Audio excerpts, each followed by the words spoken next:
Podemos encontrar libertad, podemos encontrar esperanza, una esperanza que es viva, y podemos, Señor, salir de las tinieblas que nos tienen atrapados como personas, como familias y como raza humana. Señor, que cada uno de nosotros pueda compartir esta esperanza con aquellos que no la tienen. Y Señor, en esta mañana, en Lucas, podamos recibir palabra tuya de aliento para nuestras vidas. En el nombre de Jesús oramos. Amén. Uno de los problemas de salud pública de nuestro tiempo, hermanos, según la Organización Mundial de la Salud, es la soledad. La soledad se ha convertido en un problema de salud. Quizá muchos de ustedes, o quizá conoces a alguien que está afectado por sentirse solo. Eso lleva a cuadros de depresión. Y fíjate que es un fenómeno que lamentablemente en la actualidad no solo está afectando a la generación grande, sino incluso a las generaciones más jóvenes. Vivimos en un mundo yo diría, hiperconectado por las redes sociales, pero la ironía de esas redes sociales es que cada vez estamos más conectados al mundo digital y menos conectados entre las personas, incluso en el círculo cercano familiar. El problema de la soledad, hermanos, es que puede llevarte a depresión, a pérdida de la esperanza, de la ilusión por la vida. Y hay muchas personas que cuando comienzan estas fechas de diciembre, experimentan estados de ánimo negativos e incluso no disfrutan, pierden la capacidad de disfrutar, pues las celebraciones de esta temporada. Ahora, el Evangelio nos enseña que Dios es la fuente de la esperanza. Él es el amigo fiel que nunca abandona. Él ha prometido a los que son suyos, fíjate bien, su cálida presencia en todas y cada una de las etapas de nuestra vida. Si eres un bebé, si eres un niño, si eres un adolescente, si eres un joven, si eres una persona adulta en edad madura, si eres una persona de la tercera edad, Dios, si tú eres de Él, va a estar contigo todos los días hasta el fin del mundo. Y Dios quiere usar este tiempo de Navidad en tu vida para traerte esperanza, para llenar tu mente, tu corazón con el propósito que en Él te creó, para traer luz y paz a tu vida. Y mi deseo y mi oración es que tú y yo en esta temporada de 2023 tengamos un renovado gozo por conocer a Dios y por vivir cada día aquí en la tierra. Entonces mira, en esta temporada, si tú conoces a alguien que vive en la depre, que está solo, sé luz, da palabras de ánimo, expresa ese amor fraterno unos a otros. Hermanos, si aquí en la congregación hay personas que por alguna razón no van a celebrar Navidad a sus casas, yo te diría, no te la pases solo. Y hermanos que están en familia, abran sus puertas de su casa. Es algo padrísimo. Yo me acuerdo cuando estaba joven, tanto en el Señor como de edad, ya hace algunos años, hubo una familia muy linda que lo recuerdo con cariño. Nuestros hermanos Jiménez, hace poco nuestro hermano Hilde partió a la presencia del Señor. Pero 2 o 3 veces que yo no pude ir a Orizaba a visitar a mi familia, ellos fueron tan amables, tan generosos en abrir la puerta de su casa para nosotros. Y me acuerdo que hasta regalo de Navidad nos tocaba, ¿no? Y son muestras prácticas del amor en Cristo. Y si tú conoces a alguien que está solo, se la va a pasar solo en esas fechas, abre tu casa. ¿A poco van a faltar los frijoles? ¿A poco no va a alcanzar el pavo? Al contrario, vamos a tener la bendición de hacer lo que Cristo hizo, dar esperanza, dar paz y abrazar con amor a aquellos que no tienen quizá esperanza. Vamos a abrir nuestra Biblia en el Evangelio según San Lucas, por favor. Y vamos a ver a través de las narrativas de Lucas las siguientes semanas cómo Dios irrumpe en la historia humana para dar esperanza al que no la tiene, para dar luz a los que están en oscuridad. Lucas capítulo 1,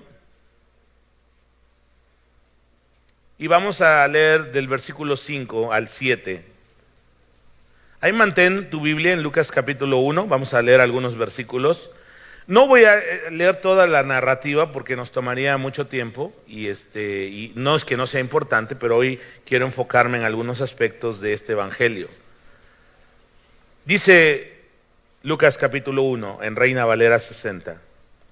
Hubo en los días de Herodes, rey de Judea, un sacerdote llamado, muy bien, de la clase de Abías. Su mujer era de las hijas de Aarón y se llamaba, muy bien, entonces aquí tenemos una pareja que se llamaban Zacarías y Elizabeth.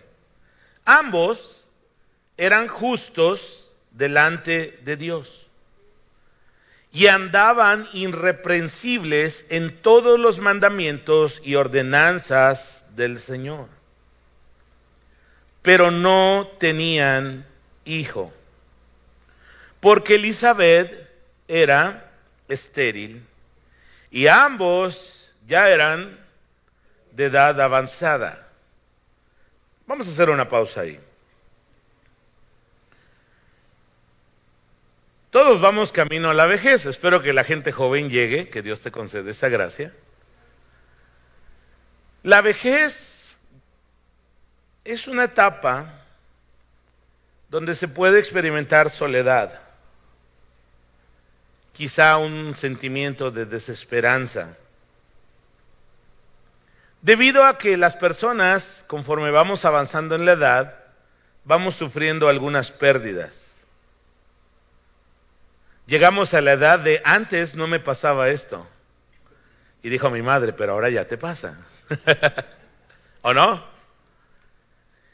Empezamos a perder salud, empezamos a perder familiares que amamos, empezamos a perder capacidades motrices de percepción en nuestros sentidos. Y todavía más triste, ¿no? Muchas personas mayores sufren en cierto sentido el abandono de los hijos. Los hijos están en sus proyectos de vida, en sus rollos, y muchas veces no tenemos el cuidado de estar relativamente cercanos. Digo, no quiero que estés a los 50 en la casa de tus papás, ¿verdad? Pero sí, cruz, cruz, dijo por ahí el dicho, ¿verdad? Pero lo que sí es que estés honrando a tu padre y a tu madre con un profundo respeto, dice la Escritura. Y entonces los viejitos, pues suelen experimentar ese sentimiento de desesperanza. Y aquí Lucas nos introduce la historia de la encarnación. Dice él en el versículo 1, queriendo poner en orden los eventos. Y de hecho, si tú quieres leer como el evangelio, más o menos en el orden cronológico, Lucas es un buen evangelio para que lo leas. Un capítulo cada día de diciembre, hoy debes ya estar en el capítulo 3, y más o menos vas a llevar la cronología del Evangelio, porque ese es el propósito de Lucas, el escritor, poner en orden ahí la historia. Y bueno, Lucas nos identifica entonces, nos lleva a dos personas pues ya mayores, no sé qué tan mayores, pero eran mayores. No eran muy muy viejos porque había una edad límite para servir en el templo. Y no me acuerdo ahorita si eran 60 o 65 años, pero ya después ya no podían servir en el servicio del templo. Entonces, más o menos por ahí, vamos a ponerle así, Zacarías era un hombre como sesentón, más o menos. Y él era un hombre fiel al Señor, su esposa una mujer fiel al Señor. Y uno esperaría que a las personas que son fieles al Señor, todo les sonriera en la vida. Pero es un concepto equivocado. Porque Dios no dijo, cree en mí y todo serás feliz y nunca tendrás un problema. No. Al contrario, Jesús dijo, en el mundo tendrán, pero confíen, yo he vencido al mundo. Y bueno, vemos en Zacarías y Elizabeth una pareja. Y ahora yo sé que las parejas no quieren tener hijos. Hay como un lavamiento de cerebro ahí, ¿verdad? Y te lo digo tal cual, eso es. La Agenda 2030, no se pierda eso. Voy a estar compartiendo en 2 sábados en la conferencia de liderazgo al estilo de Jesús en Calvary y Los Mochis. Y justo el tema que me tocó es la Agenda 2030 y hay ahí una clara intervención de los estados para disminuir la población mundial. Y entonces, por todos lados, y ustedes jóvenes lo saben, te están desanimando a la paternidad. Es que nos vamos a acabar los recursos, el mundo, el calentamiento global, y pobres animales, ya no va a haber qué comer, etcétera, etcétera. Y eso va en contra del fiat o del mandamiento divino de multiplicaos y sojuzgad la tierra. Pero bueno, este es otro tema. El asunto es que esta pareja, me imagino a Zacarías y Elizabeth, jóvenes, enamorados, sirviendo al Señor, deseando tener hijos, porque en la cultura judía un símbolo de la bendición y la prosperidad de Dios era tener familia. Y tú te has de acordar que varios de los patriarcas y otras mujeres en la Biblia, era una afrenta muy grande el que no pudieran tener descendencia. ¿Te acuerdas de Sara, la esposa de Abraham? ¿Te acuerdas a lo mejor de la mujer de Isaac? ¿Te acuerdas a lo mejor de Ana, la madre de Samuel? Y otras mujeres que llevaban un estigma, una carga social por no tener hijos. Y aquí vemos entonces a este matrimonio. Y algo que yo estaba reflexionando de este pasaje es que muchas veces nuestro corazón condiciona nuestra fidelidad a Dios en función de si Dios nos da o no nos da lo que queremos. A veces exigimos a Dios sus bendiciones. Ahora, tenemos un Padre bueno y amoroso que nos va a dar lo que necesitamos. Pero hay situaciones en la vida, en este mundo caído, que van a estar ahí y Dios nos va a dar su gracia para que nosotros estemos victoriosos en medio de ello. Y algo que me admira, y la verdad es algo digno de imitar de Zacarías y de Elizabeth, es que a pesar de que ese anhelo de tener hijos no estaba cumplido, ellos seguían sirviendo fielmente al Señor. Y tú y yo debemos ser fieles al Señor. Amén. Pase lo que pase. El Señor es bueno. Y Él va a lograr su propósito. ¿Y por qué sé que ellos anhelaban tener hijos? Porque más adelante, aunque no lo vamos a leer, el ángel Gabriel les dice: Zacarías, tus oraciones han sido escuchadas. Y yo me acuerdo cuando estábamos pensando hace ya más de 21 años, ¿verdad?, tener nuestro primer hijo, nuestra primera hija, orábamos al Señor para que nos concediera eso, ¿no? Y Dios nos lo concedió. Y es muy emocionante, los que son papás se han de acordar, ¿no?, ese proceso de que la prueba positiva de embarazo y que empieza a ver los cambios en la mamá y empieza a crecer la pancita y se empieza a mover y el papá le habla al bebé y el bebé se mueve y son cosas hermosas, hermanos, que hemos vivido. La paternidad, para aquellos que no son padres y están con el cerebro lavado por el sistema, quiero decirte que la paternidad y la maternidad es algo bellísimo que Dios ha hecho. ¿Que tiene sus retos? Sí, claro.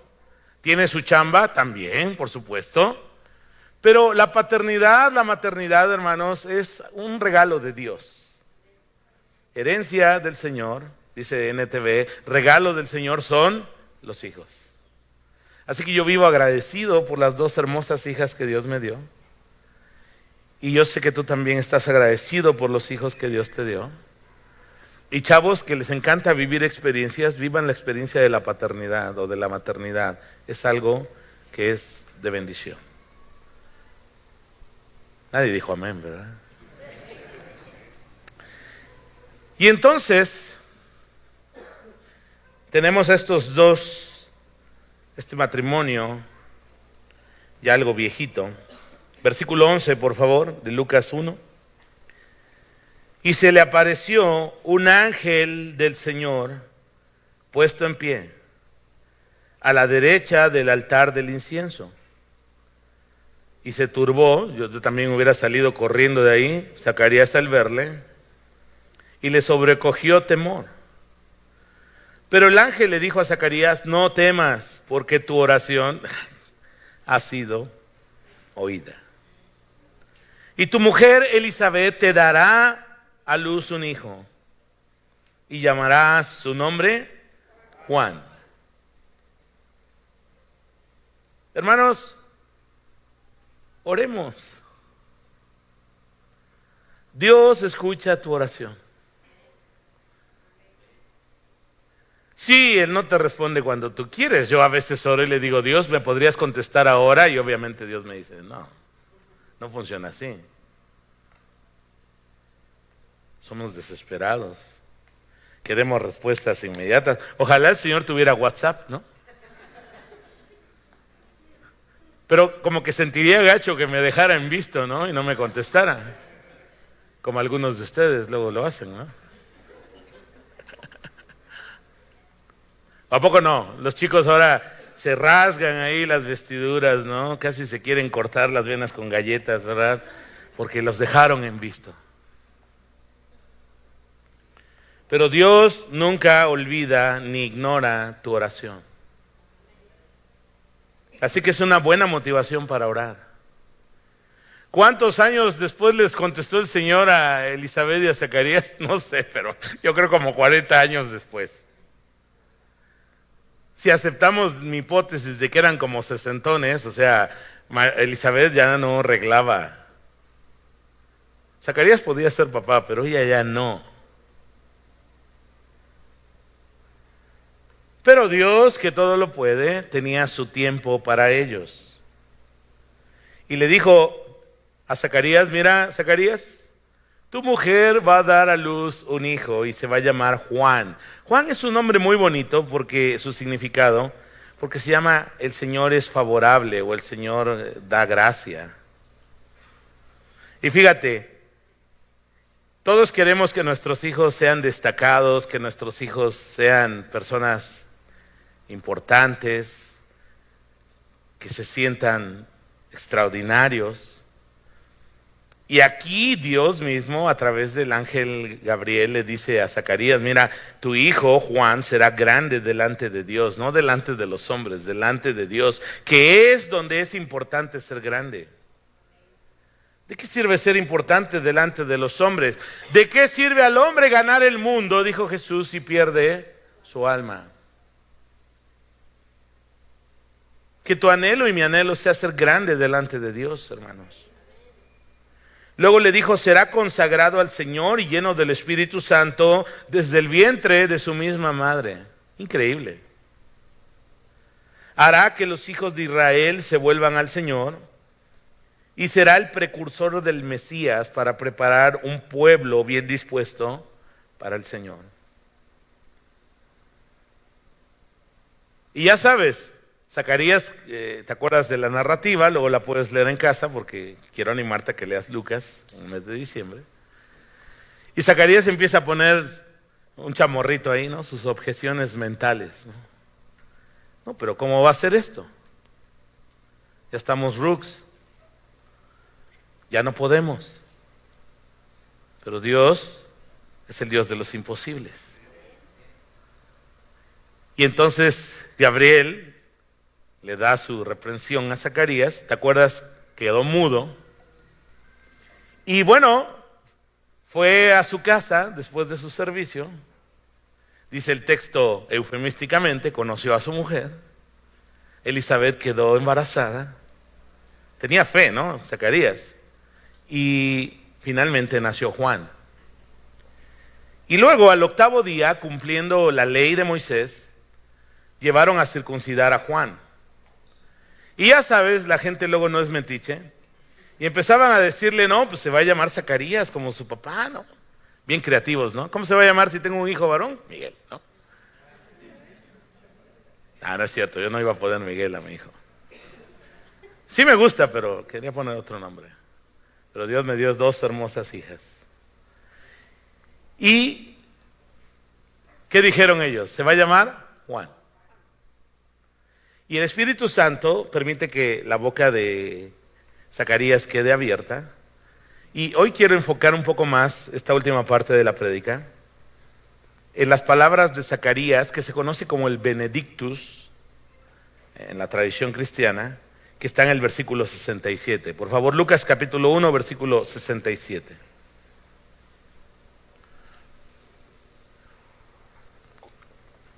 Salud con el ponchecito, hermanos.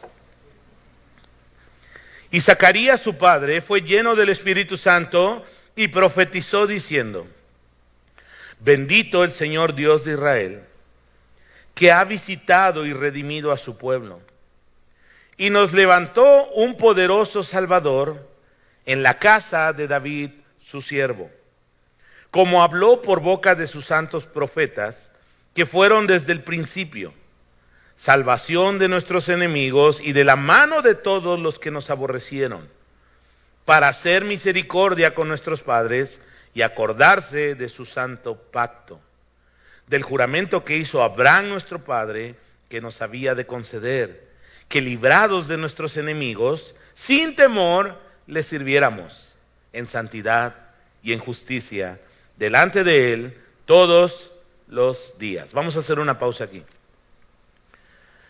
Es increíble todo lo que está diciendo Zacarías, obviamente inspirado por el Espíritu Santo, acerca de lo que el Señor está haciendo en su tiempo. Zacarías comienza con una palabra de bendición: bendito sea el Dios de nuestros padres. Y luego enfoca algunos temas teológicos que voy a mencionar brevemente. En primer lugar, Zacarías está diciendo que Dios no se olvida de su pueblo. Y sin duda, hermanos, el pueblo de Dios, Israel, había pasado tiempos muy difíciles cuando fue deportado a Babilonia, cuando regresó 70 años después, luego fue conquistado por los griegos, luego fue un tiempo de guerrillas en la época de los macabeos, y cuando Jesús nace está en su esplendor el imperio romano y ellos están sometidos por el poder militar romano nuevamente a un poder extranjero. Y los judíos vivían con algo que les he mencionado en años pasados, que se llama la esperanza mesiánica. Ellos deseaban que viniera un libertador, que los librara del yugo de Roma. Y Zacarías dice: Dios no se ha olvidado de su pueblo y levantó un poderoso Salvador. ¿Quién es ese Salvador, hermanos? Jesús. Yeshua en hebreo. ¿Alguien sabe? A ver, ¿somos cristianos acá? ¿Sí? ¿Alguien sabe qué significa el nombre de Jesús? Significa el Señor salva. ¿Sí se lo va a aprender para que no se le vuelva a olvidar? Jesús significa el Señor salva. Yeshua es la combinación de 2 palabras, donde una está el nombre divino y la otra es la palabra salvar. Entonces, Dios levantó un poderoso Salvador en Jesús. Jesús era un nombre muy común en la época en la que él nació. Un nombre equivalente en el Antiguo Testamento es Josué. Josué podría ser Chuchito también, Jesús. Y significa lo mismo: el Señor es salvación o el Señor salva. Y hermanos, Dios, sabiendo que estamos esclavizados por el pecado, sabiendo el quebranto y el dolor que vivimos como personas, como familias, como raza humana, Dios se compadeció de nosotros y envió un poderoso Salvador que es Jesús. Y Zacarías sabe por el Espíritu Santo que Dios está cumpliendo sus promesas. Porque Dios es un Dios de promesas, un Dios de pactos, y Él va a cumplir a través de la historia humana esos pactos. Primero dice que está levantando a alguien de la casa de David. Si tú lees más tarde en casa, 2 Samuel 7:14, te vas a dar cuenta que Dios hizo un pacto con David y le dijo que le iba a dar un nombre, un trono, una casa y un rey eterno, que es nuestro Salvador. Y el Señor estaba avanzando sus planes a través de la historia humana. Y luego, todavía increíble, dice aquí Zacarías que Dios está cumpliendo el pacto que hizo con Abraham. Todavía se va siglos antes. Quiero que abras, bueno, lo tenemos en pantalla. Génesis capítulo 12, versículo 2 y 3. Este pasaje de Génesis 12 es conocido como el pacto abrámico, donde Dios hace un pacto incondicional con Abraham, su amigo. Y le dice el Señor, Génesis 12, versículos 2 y 3, y haré de ti una nación grande, y te bendeciré, y engrandeceré tu nombre, y serás bendición.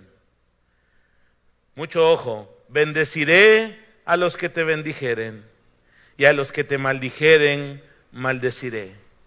Y serán benditas en ti todas las familias de la tierra. Y hermanos, en Cristo Jesús, esa promesa de bendición que Dios le hace a Abraham, pero con alcances universales, se volvió una realidad para nosotros. Porque en este poderoso Salvador que es Jesús, han sido bendecidas las familias de toda la tierra. Y Dios en la historia va entretejiendo su plan y lo va avanzando. Es increíble, porque el mundo cree que el mundo gobierna y el mundo cree que está haciendo sus cosas, pero hay una agenda por arriba de la agenda del mundo, que es la agenda de Dios. Y es increíble que en medio, fíjate bien, de la ocupación griega, de la ocupación romana, en medio de todo el desorden y el caos social en que vivían los judíos del primer siglo, Dios estaba armando su plan. Y antes de mandar el ángel con María, primero lo mandó con Elizabeth, porque el Señor iba a levantar un precursor, el Elías que estaba prometido para enderezar el camino de Israel antes de que el rey llegara. ¿Y cuál es el propósito de que Dios cumpla su pacto? De que podamos servir al Señor sin temor, en santidad y en justicia. Muy bien, versículo 76 de Lucas, por favor. Y tú niño, profeta del Altísimo serás llamado. ¿Por qué razón? Porque irás delante de la presencia del Señor para preparar sus caminos, para dar conocimiento de salvación a su pueblo, para perdón de sus pecados, por la entrañable misericordia de nuestro Dios, con que nos visitó desde lo alto de la aurora, para dar luz a los que habitan en tinieblas y en sombra de muerte, para encaminar nuestros pies por camino de paz. Ahora miren lo que está diciendo Zacarías acerca de su propio hijo. Él va a ser un profeta. Y es algo curioso, no sé si usted lo ha notado, pero Juan el Bautista no hizo ningún milagro de profeta. Sin embargo, Jesús mismo dijo que él era el más grande de todos los profetas. Porque tuvo el honor de ser el precursor, el mensajero que iba delante del rey. Y Zacarías hizo esa función de preparar el camino del Señor. Él mismo en Juan, en el Evangelio de Juan, se identifica como la voz que clama en el desierto, que prepara el camino del Señor. Y luego miren lo que va diciendo los versículos, para dar conocimiento de salvación. Ahí tengo una diapositiva con eso, para que me sigan, por favor. Para dar conocimiento de salvación, para mostrarles el camino. Los fariseos, los líderes religiosos fueron y le preguntaron a Juan, ¿tú eres el que ha de venir o debemos de esperar a otro? Dinos de una vez si tú eres el Cristo, ¿no? Le mandaban a preguntar y Juan decía, no, no soy yo. Viene uno después de mí. Juan, es más, ni siquiera estaba abriendo ahí brecha y en algún momento de duda, cuando está en la cárcel, no sé si te acuerdas de la narrativa del Evangelio, él le manda a preguntar a Jesús si eres tú, o sea, como con cierta confusión, pero Dios estaba ahí obrando, hermanos, y abriendo ese camino y dando conocimiento de salvación al pueblo de Israel. Cuando Juan tuvo su primer encuentro con Jesús en su ministerio público, ¿te acuerdas de las lecciones que vimos ahora en el discipulado? Que dijo, he ahí el Cordero de Dios que quita el pecado del mundo. Y luego dice aquí Zacarías que Juan vino para dar luz a los que habitan en tinieblas y en sombra de muerte. Y es que eso es el Evangelio, hermanos. El Evangelio es luz para los que estamos en tinieblas. El Evangelio es esperanza para el que no tiene esperanza. El Evangelio es paz para aquellos que viven sin paz. Y quizá toda la vida has celebrado Navidad y desde pequeño has sabido de que hay un hombre que vino que se llamó Jesús, pero hay una enorme diferencia entre tener un conocimiento tradicional de Jesús a tener la experiencia de conocerle como Salvador y Señor de tu vida. Y esa es la invitación que nosotros como iglesia, como creyentes queremos hacerte. Conoce a Jesús por experiencia propia. Cree en que Él es el Salvador del mundo. Arrepiéntete de tus pecados, de tu forma de vida y ven a Cristo porque Él está con brazos abiertos para recibirnos.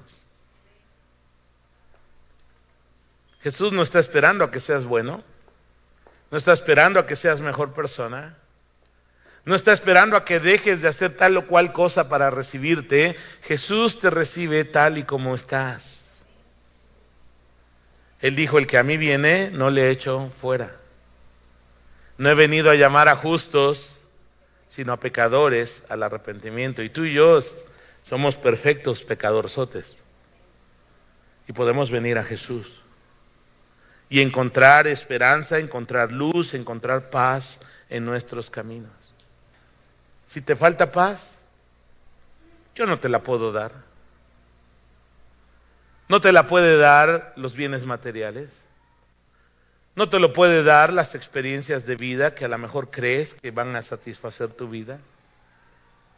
El único que puede traer verdadera paz a tu vida es Jesús, el Salvador. Por eso quiero animarte a que en este tiempo de Navidad recuerdes que la luz irrumpe en las tinieblas y las tinieblas no prevalecen contra ella. Que la luz de Cristo ilumine tu oscuridad. Que la luz de Cristo llene tu corazón.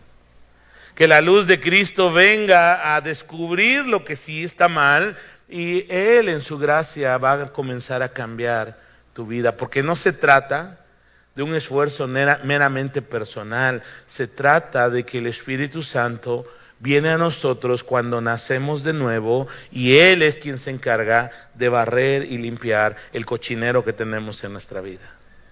Amén. Así que hermanos, en esta mañana, que haya esperanza, que haya luz para los que viven en tinieblas. Y eso es para ti, para mí, pecadores que somos. Pero recibamos el regalo de Dios. En Navidad solemos darnos regalos, ¿no? Y nos gusta recibir regalos. ¿Sí les gusta recibir regalos? Claro.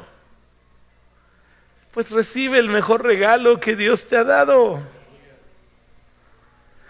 Porque a veces pensamos que el regalo de Dios va a ser salud, y sí hay que orar cuando estamos enfermos. Pensamos que el regalo de Dios va a ser prosperidad económica, pero el mejor regalo que tenemos en Dios es nuestro Salvador poderoso, que es Jesús. Recibamos ese regalo. Alegrémonos en ese regalo. Disfrutemos el regalo de Dios para nuestras vidas. Que no sea el Salvador, que sea tu Salvador, y puedas conocerle. Terminemos con una oración. Señor, estamos aquí porque lamentablemente, a pesar de que tú has dado el mejor regalo, hay muchas personas en el mundo que viven sin esperanza, sin fe, sin paz en este mundo.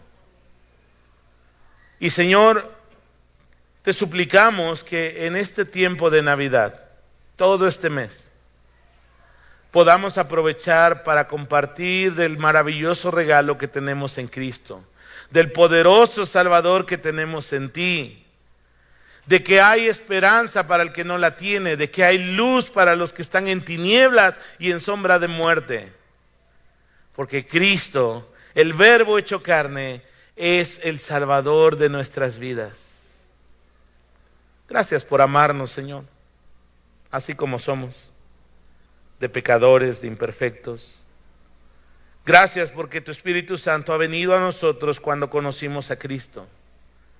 Gracias porque tú estás cambiando nuestra vida, aunque somos bien necios. Pero Señor, confiamos en que tú comenzaste esta obra y esta obra también la vas a terminar. Padre, ayúdanos a consolar al que esté triste. Ayúdanos a abrazar al que no tenga esperanza. Ayúdanos a mostrar el amor de Cristo a aquellos que están en soledad, a aquellos que están viviendo quizá en tristeza, Señor. Que podamos mostrarles que hay esperanza, que hay luz, que hay vida en Cristo Jesús. En tu precioso nombre oramos. Amén. Que Dios bendiga su palabra.